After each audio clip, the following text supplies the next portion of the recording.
Hello, everybody. Once again, this is Marcus, Brenda Allen, Al Tesmer, and we have a wonderful special guest today, a great publisher, a man of many honors, excellent, very beautiful man that is interested of building up the community and bringing light to society. And once again, I want to say Al Tesmer from Eastern Michigan University, one of the best colleges in the universe. And the reason why I say that is because Al Tesmer is there. So he's an awesome guy. I love this guy because he's a person that is interested in bringing our people from the darkness of ignorance, child play, to an area of great maturity, intellect, love, and compassion, and such a fire that will bring a people from a coldness of hatred into a fire of love. Uh, First of all, I just want to let everybody know that I love my viewers. I love all my people on Facebook.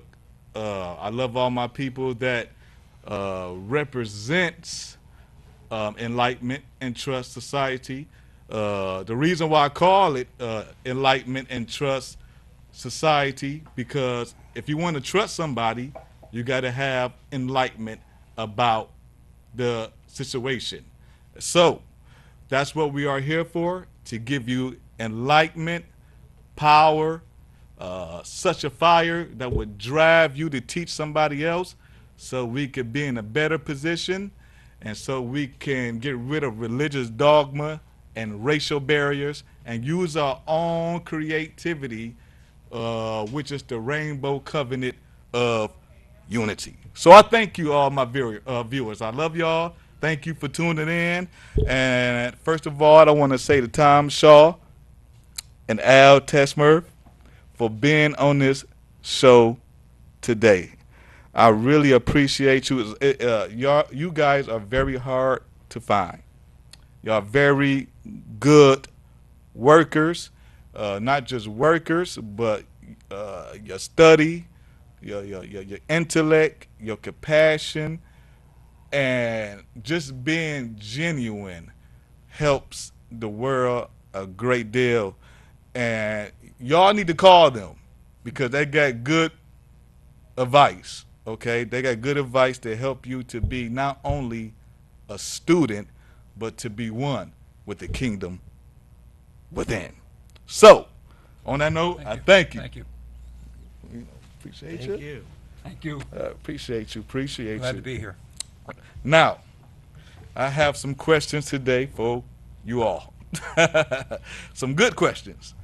And speak from the heart. And I'm all ears. And I'm pretty sure my viewers are all ears. And the first question I want to ask Al Tesmer is this. If you're not a psychologist or social worker, why are you interested in this topic? And what, in your estimation, qualifies you to offer your insight? I'm not interested in being a psychologist or a social worker. I'm a teacher. I teach kids. I change behaviors. I do it based on new information. Um, I've been doing this for 53 years and will continue to do it as long as I'm capable. So my major interest is in how do I mentor youngsters so they can bring in new facts and change their lives, their performance, in whatever they want to change it. Um, so that's what qualifies me. 53 years and interested in mentoring youngsters. I know, though, that what I say also changes people because I coach in athletics, too. And in order to get people to be successful in athletics, you have to get them to change attitudes. You have to get them to change their perceptions of things. Same with students. So consequently, what we're doing has some transfer value to every aspect of life, particularly if you're interested in enlightenment. Perfect. You say you're not a psychologist? No, It don't sound like it to me. You sound like you're a wonderful psychologist. thank You know what I'm saying? Woo, that was some good knowledge. Hey, we might as well end the show with that right now. But anyway, thank you. experience offers true insight, and your example is much greater than book knowledge. And through compassion and intellect, we can redeem mankind. It's not in degrees and paperwork. It's your experience. That's what's make you a true psychologist. Okay. Thank you. So Yeah. you are a psychologist, and Well, I'm gonna let everybody know that now. So it's all about experience. I mean, there's so many people that got all types of degrees and ain't never been through nothing. I mean, why would you go to somebody that never had no type of experience and just got book knowledge? It's not genuine. no, it's not. No, It's it not has to work. genuine at all. Has to work in the Uh, trenches.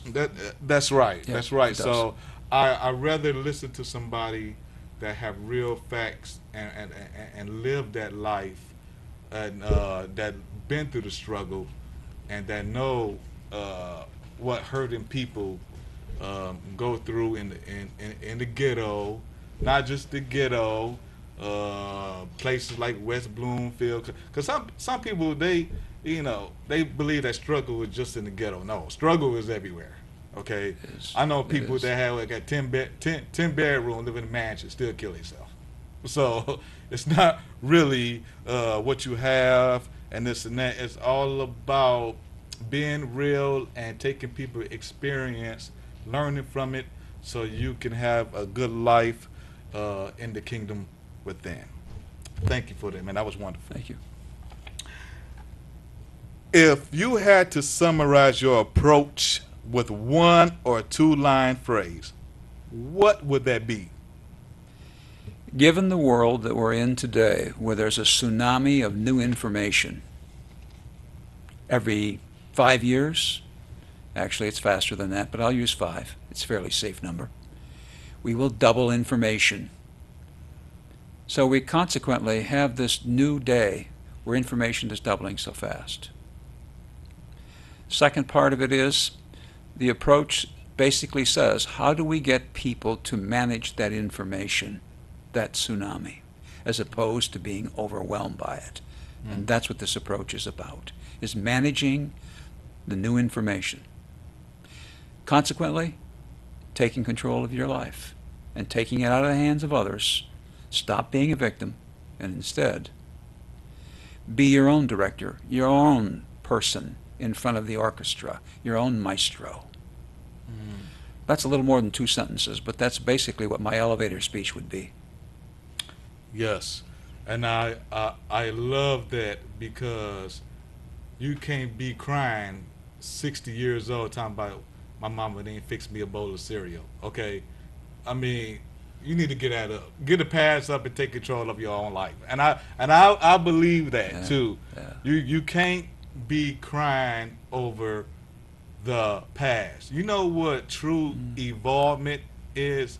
To evolve is to evolve out of the chaotic state that happened in one's life. Everybody, nobody have not had a perfect life. Okay, it might look like that from the outside, but it does not work like that. Everybody has some type of handicap and struggle, but use that weakness, use that handicap to make you better and not to bring you down. Forgive others, forgive yourself, and learn from your past situation, not just your future, but that your present may be heavily indeed. Peace and contentment are not found in blaming and finger pointing. They are found with action, personal action. Yes. What is the urgency in getting young people to be able to react to change? We're changing at a speed that is tsunami-like, as I said earlier. We have so much information being produced, In fact, the Library of Congress recently released this statement. They said, "We will produce more information this year than we have in the previous 5,000. Second of all, we have technologies which are now allowing us to connect to microprocessors that have all of the information that we have in society today inside those microprocessors, and we can connect to them through thought." Those two facts, the deluge of facts and the accessibility to facts through means other than books and studying, suggest it's a whole new world. So we need students to be able to manage that change, or we're not preparing them for the world ahead of us. And that's basically what our approach is about. And I agree with that. And one of the deepest urgencies is exposure. Yes. Okay, because we need to expose bad media, bad company, and false government. When I say false government, it doesn't mean that all government is bad. No, all government is not bad. It's good government that wants to make people better, that use media properly. Then it's got false government that want to make money off our children's death. And that's what we need to make our children aware, that a lot of things y'all killing each other over is nothing but illusion. True happiness is not in material things. True happiness is sitting on the throne of your own heart and eating upon the grapes of your own intellect. Well said. Well said. Now you're the psychologist. I learned from you now. You rubbing up off me now. Thank you. All right, but in your previous meeting, you said this approach, unlike so many self-help approaches, was not 10-step anything process. Review with us how this is different. What I'm teaching is about turning people on to themselves, not turning to the outside for a 10-step process to success. Every youngster that sits in front of me needs the ability to handle life, to handle the things that are in front of them, to not blame others, and to be, instead of responsible, which means guilty in many circles, to be response-able, to understand that their life is their own making. Any classroom that has any other function than that, any organization that has any other intent or function than that, I think deceives people. Basically, we're about being response-able, not just responsible. That's able to respond, not just guilty. Now we're the maestro. Great, great. This is not a 10-step process or program. This is a lifetime process. Correct. Correct. Forever climbing the ladder of your own consciousness and the eternal truth within. Our children got so cowardly and whimpery that when things don't go their way, immediately they give up. Okay? Yeah. All right? Yeah. We need to teach our children that even when you make it to success, it's still a journey and a lifelong path. It is. Well said. When it comes to life, it's never a arrival. Okay? Nobody finally arrived. We constantly evolve from greatness to greatness to greatness. And when you die, although that person may look dead in the coffin, that's not really him. Okay? His spirit evolved to something greater. Okay? Life continues on and on and on. Death ain't nothing but a transformation. It's not the end. Okay? Death is an illusion. All right? So what I'm trying to say is go from life to life to life to life. It's unending. And once you realize that this is a continuation process, the stress level that's on your life will be much easier. So remember that every day we need to be at work, and especially in our relationship, especially if you're married, especially if you're married. Woo! That's a lifelong work. I mean, you gotta constantly work. With your wife, this stuff like that, man. And That's true in just about any team, though, isn't it?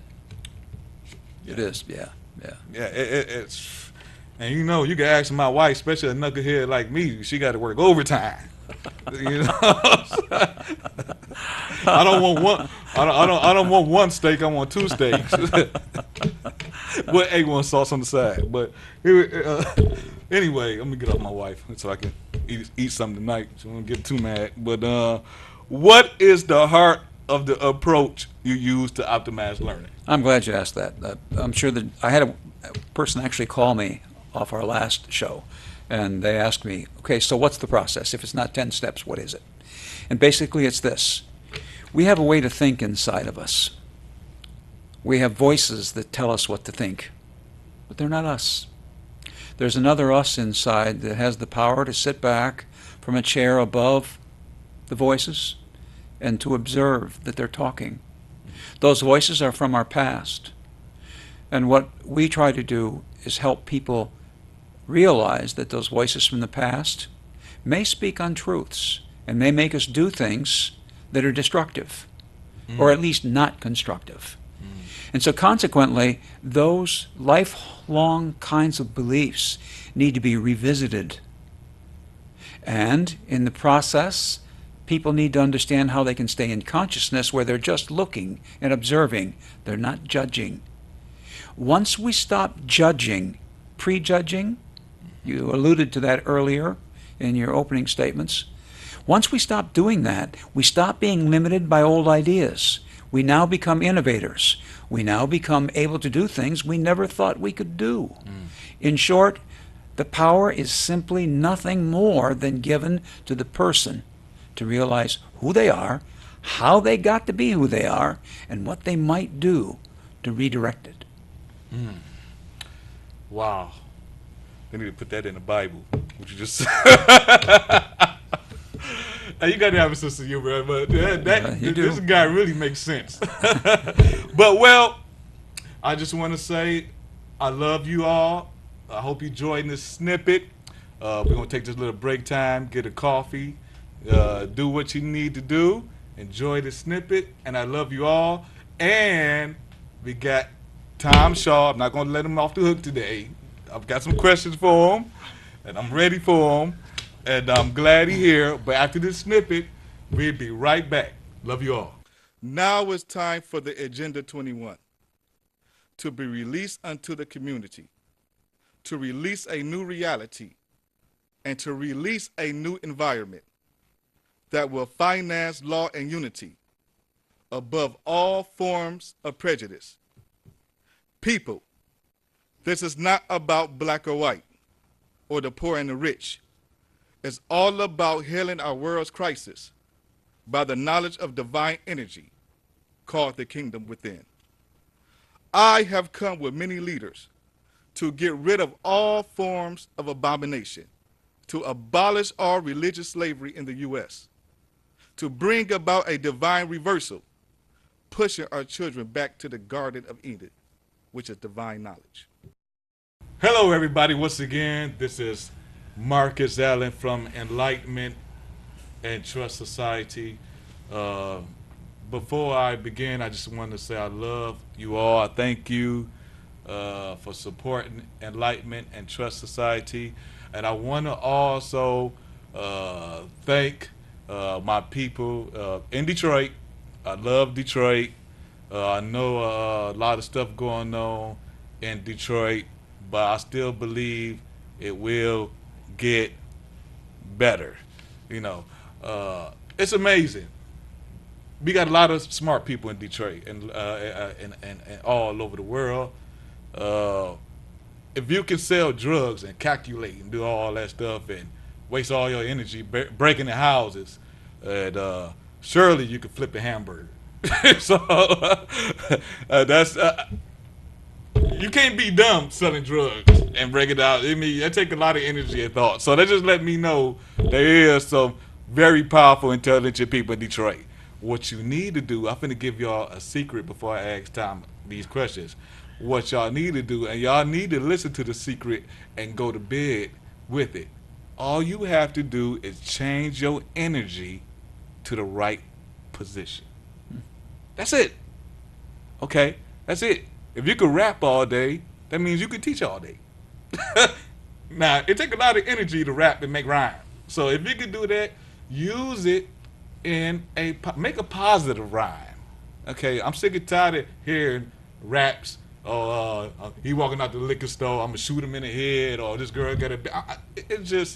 That's just so not manly. Okay, that's not sexy. All right, women want real men. Okay, that got jobs and ambitions and a drive for life, and make others happy. Okay, so man, pull up your pants, get the blunt out your mouth, be a real man, brush your teeth, comb your hair, and make up women happy so you can eat real good.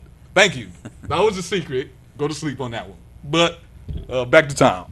So, hey Tom, nice to meet you. Thank you. Glad that you're here. You got a good aura, looking good. You know, you're looking very awesome, man. I need that soup Wow, after the show. All right, sure. All right, Tom, this is a question for you today. What is your interest in Professor Tesmer's urgency and approach to the change he proposes? All right.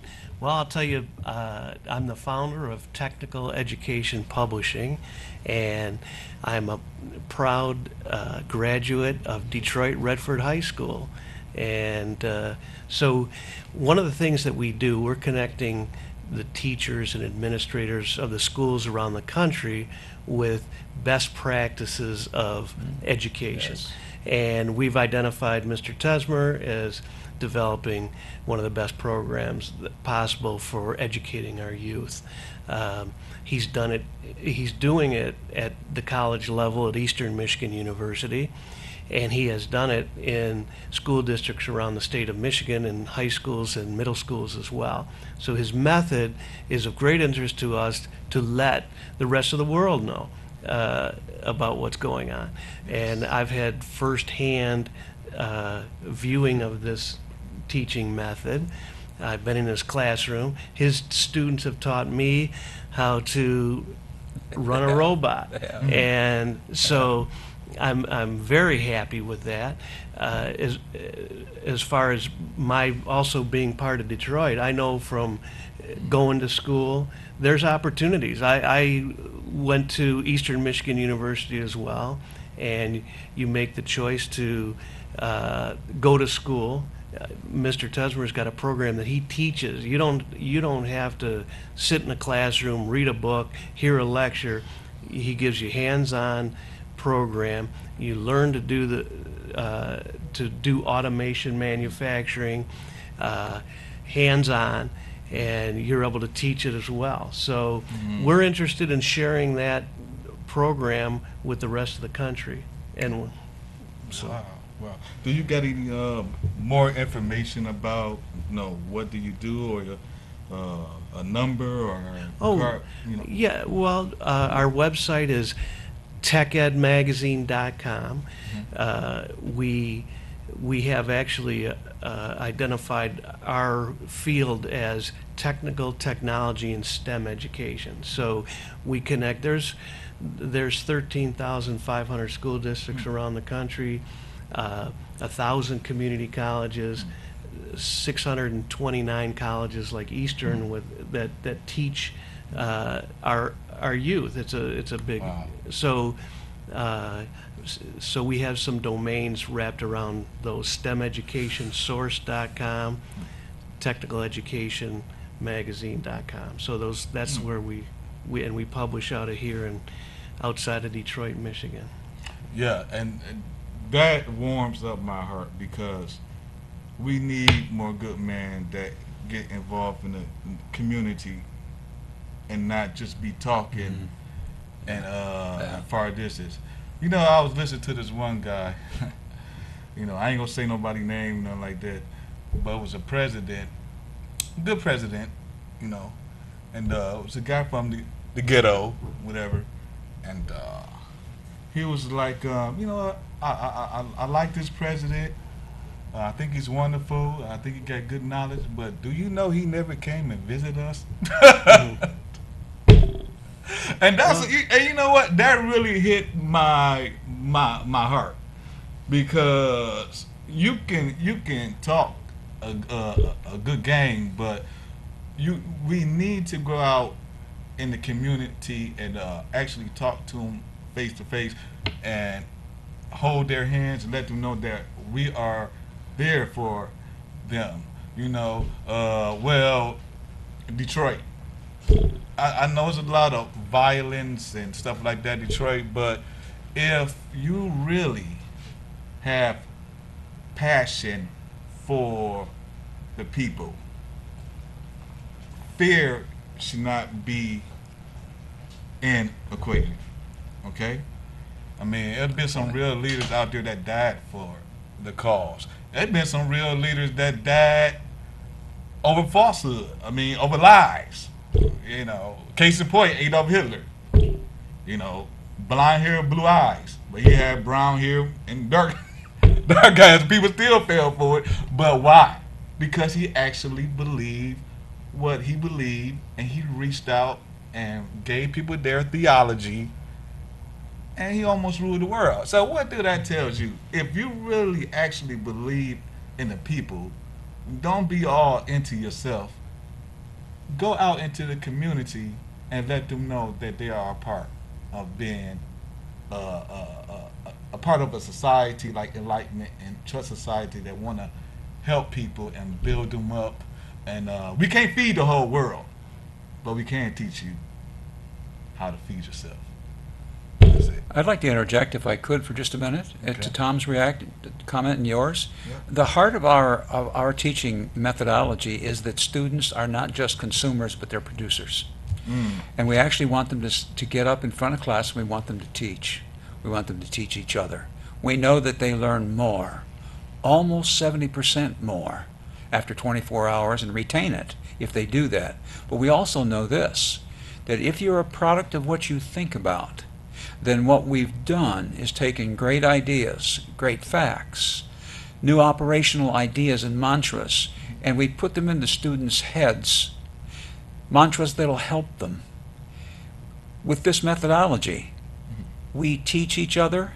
We actually do what you talked about, which was think on good things and then make it a part of you. Tom alluded to that. Yeah. Awesome. Tom, Yeah.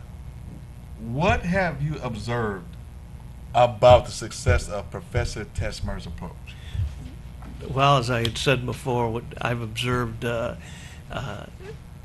students teaching students, independent projects.